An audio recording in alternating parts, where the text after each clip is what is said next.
안녕하세요, 리치노마드입니다. 오늘이 8월 8일 입추인데요. 아침에는 살짝 그 가을바람 느낌이 나긴 하더라고요. 이제 좀 날이 선선해질지 모르겠습니다. 날이 너무 더워갖고 좀 고생하시는 분들도 많고 그런데 빨리 좀 시원한 가을 날씨가 됐으면 좋겠습니다. 요즘 주식시장은요, 이게 2차 전지로 한참 쏠렸던 이 쏠림이 좀 완화되는 것 같은데, 이 완화되는 과정에서 사실 원치 않는 장기 투자에 돌입하신 분들도 분명히 계실 거거든요. 사실 그런 분들이 많지 않았으면 좋겠는데 어떠신지 모르겠네요. 초전도체가 또 어떤 테마에 살짝 광풍을 불어넣었었는데, 이것도 또 초전도체 아니라고 나오면서 바로 또 하한가로 직행하는 그런 안타까운 또 사태가 벌어졌는데요. 또 이제 어떤 테마가 사람들의 선택을 받을런지 관심이 가는 상황입니다. 반도체 쪽으로 또 좀 유입이 된다는 얘기도 있고, 장기적으로 봤을 때 조선주가 괜찮을 것 같다고 오늘은 또 조선주가 또 조금 올라오는 것 같고, 엔터테인먼트 쪽도 또 뭐 BTS, 이제 하이브죠. 하이브가 뭐 실적이 어떻네 뭐 하면서 또 좀 반응하는 것 같기도 하고, 아니면 바이오로 갈까요? 하여튼 이 테마에 너무 왔다 갔다 하는 거는 사실 그렇게 저는 좋은 상황은 아니라고 보거든요. 이게 정말 고수분들은 그 테마를 파도 타기 하듯이 이 파도 탔다가 저 파도 탔다가 하면서 수익을 잘 낼지 모르겠지만, 보통 사람들, 특히나 이 직장인들은 그 파도로 옮겨 타는 것 자체가 사실 쉽지 않거든요. 그래서 참 수익을 내기가 어려운데, 자꾸 그런 쪽으로 뭔가 한 방에 크게 뭔가 먹으려는 이런 움직임들 때문에 어려워지는 분들이 더 많지 않을까 하는 생각이 좀 듭니다. 뭐 가끔 돈 벌었다는 인증도 하고 사람들이 거기에 반응하고 따라가기도 하고 그러는데, 사실 그렇게 해서 돈 벌었다는 사람, 그러니까 계속해서 많이 벌어서 인생이 바뀌었다는 사람은 사실 제 주변에는 안 보이더라고요.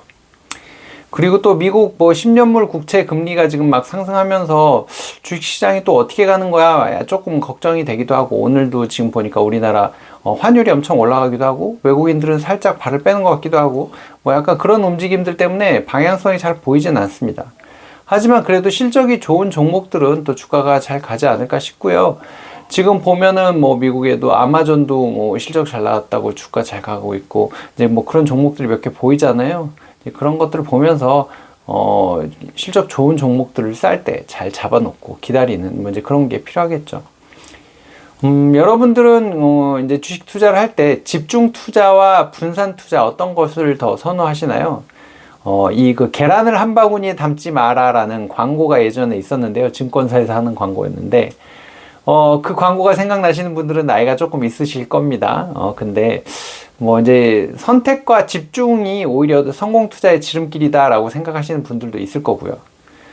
이건 뭐 정답이 있는 건 아니고 여러분들의 선택이니까요. 근데 저도 한때는 정말 막 이 코로나 이후에 주식 시장이 막 그 뜨겁게 올라갈 때 유튜브도 그렇고 신문도 그렇고 막 좋은 정보들이 많다 보니까 막 종목을 조금씩 늘리다 보니까 30개가 넘는 종목에 투자했었거든요. 근데 확실히 관리가 안 되더라고요. 이 종목이 실적 발표일이었나? 뭐 이렇게 될 정도. 그리고 배당금이 나왔네? 뭐 이렇게 되는 이런 상황이 되다 보니까 관리가 안 돼서 지금 계속 줄이고 있는데, 아직도 20개 종목이 있습니다. 물론 한국, 미국 합쳐서인데요. 이것도 한 12개에서 14개 정도로 좀 줄여보려고 합니다. 이제 뭐 한 6, 7개 종목씩만 뭐 한국, 미국 따로 각각 이제 운영을 해보겠다라는 생각인 건데, 너무 또 분산되면요, 이게 관리도 안 되고 성과가 나도 너무 미미해서 어느 정도 집중을 해야 잘 관리를 하면서 성과를 낼 수 있지 않을까 하는 게 제 생각이긴 합니다. 근데 이거를 증명해 보이신 분이 있습니다. 여러분들이 너무 잘 아시는 워렌 버핏의 벅셔 해서웨이 이제 뭐 실적 나오면서 기사가 나왔는데요. 5개 종목이 포트폴리오의 78%를 차지하고 있답니다. 애플이 약 40% 이상 차지하고 있는데, 2016년부터 투자를 시작하면서 점점 비중을 늘렸고요. BOA, 뱅크 오브 아메리카 같은 경우도 제법 되고, 아메리칸 익스프레스, 코카콜라, 뭐 쉐브론 이렇게 이제 갖고 있는데, 코카콜라 같은 경우는 올해는 조금 별로 좋지 않았고, 현금 보유가 좀 많아진다는 게 이게 어떻게 해석을 해야 될런지 요즘 또 단기 국채에 좀 투자를 하겠다라는 얘기를 하고 있던데, 단기 국채에 투자하겠다는 거는 현금을 더 많이 갖고 가겠다는 얘기랑 비슷할 것 같거든요. 조금 부정적으로 보는 게 아닐까, 한동안 조정받을 거라고 예상하는 게 아닐까, 뭐 이런 생각도 들고요. 어찌됐든 이렇게 투자를 잘하는 분도 종목수를 그렇게 많이 안 갖고 간다는 거 보니까 그게 맞는 게 아닌가 하는 생각이 듭니다. 저도 뭐 아까 20여 개 종목이 있다고는 했지만, 사실 뭐 서너 개 종목의 이제 비중이 훨씬 크기 때문에 이제 이런 부분들이 사실은 효율적으로 좀 관리할 수 있지 않을까 하는 생각은 해봅니다. 지난주 금요일과 토요일에 이제 이어서 이 오프라인 모임을 했었는데요. 주린이도 계시고, 또 법인을 설립해서 투자하고 계신 고수분도 계시고, 부동산 투자를 너무너무 잘하시는 분도 계시고, 정말 다양한 분들이 오셨거든요. 나이대도 뭐 20대부터 50대 후반, 뭐 60대까지도 계셨는데, 다양한 관점에서 본인들의 이제 경험을 갖고 얘기를 해주시니까 너무 좋더라고요. 퇴직 생활자분도 계시고, 뭐 예비 파이어족도 있어서 이제 본인의 상황에 따라서 궁금한 것들을 물어보고, 또 다른 구독자분들이 답을 해주시고, 뭐 이제 이런 시간들이었는데, 굉장히 저는 저도 많이 배웠고, 저보다 고수분들이 이렇게 많은데 제가 이렇게 카메라 켜놓고 떠들어도 되나 하는 이런 약간 걱정도 좀 되기도 하고 그랬습니다. 근데 이제 뭐 투자의 경험들이 좀 차이가 있으셔서 조금 고수분들은 좀 재미가 없었을 것 같다는 생각도 들었고, 또 너무 주린이 분들은 이런 거 물어봐도 되나 하면서 약간 좀 주저하지 않았을까 싶어서 다음에는 이 반을 좀 나눠봐야 되지 않을까 하는 생각을 하기도 했습니다.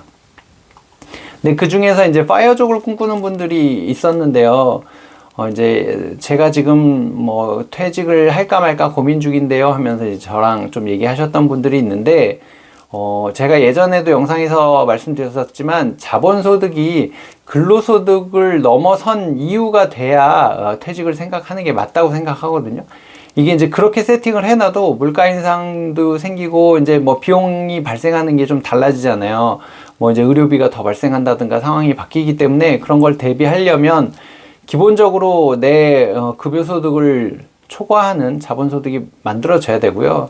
그리고 그냥 이제 금전적인 부분, 나는 자산 10억이 생기면 은퇴하겠어, 이게 아니라 꿈을 만들어 놓고 뭐 이제 은퇴를 하라는 얘기를 하더라고요. 그러니까 10억을 모아서 나는 세계 일주를 하면서 살겠다, 아니면은 뭐 정말 전원주택을 멋지게 지어놓고 거기서 내가 뭔가를 가꾸면서 이렇게 살고 싶다, 뭐 조각을 하면서 그림을 그리면서 살고 싶다, 뭐 이제 이렇게 구체적인 동사로 된 꿈을 만들려고 하던데, 이제 그런 꿈을 실현하는 과정에서 경제적 자유가 이제 하나의 그 과정 중에 있다라고 생각해야 되지 않을까 싶거든요.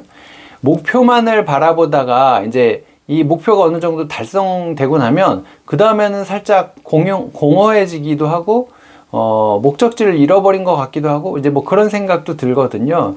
그리고 남들은 다 회사에서 뭔가 이 자의에 의한 건 아닐 수도 있으나 뭔가 열심히 일하고 있는데 나 혼자 난 지금 뭐 하고 있는 거지, 이런 생각이 들 수도 있고 해서, 경제적인 자유를 이루고 난 다음에 해야 할 일, 그러니까 해야 할 일이 아니라 하고 싶은 일들을 버킷리스트로 만들어서, 또 그리고 그걸 함께 할 수 있는 사람이 있어야 이게 또 의미가 있거든요. 나 혼자만 뭐 맨날 놀러 다닐 수도 없는 거고, 이런 얘기들을 툭 터놓고 하고 같이 좀 해갈 수 있는 사람들이 필요한데, 그런 준비들도 같이 필요한 게 이 파이어족이 되는 그런 과정이지 않을까 싶습니다. 그리고 구체적인 계획을 세우고 퇴직하더라도 달라진 상황 때문에 당황하기가 쉬운데요. 지금 하고 있는 일이 안 맞아서, 윗사람이 싫어서 등 피하고 싶은 것 때문에 그만두면은 이제 나중에 벌어지는 상황 때문에 더 많은 스트레스를 받을 수도 있거든요. 이런 거 꼭 염두에 두시고요. 이제 제 주변에 있는 선배나 친구 등 주변 사람들을 봐도 준비가 잘 됐던 사람과 그렇지 못한 사람들이 느끼는 삶의 질은 차이가 굉장히 크더라고요. 그래서 충분히 생각해 보시고 많은 사람들의 조언을 들어보셨으면 좋겠습니다. 혹시 제 도움이 필요하다면 언제든지 말씀해 주시고요. 저도 여러분들의 도우미가 되도록 하겠습니다. 오늘은 좀 이런저런 얘기들로 구성해 봤는데요. 다음부터는 조금 더 또 도움이 되는 그런 얘기들로 준비해 보겠습니다. 시청해 주셔서 고맙습니다. 마치겠습니다.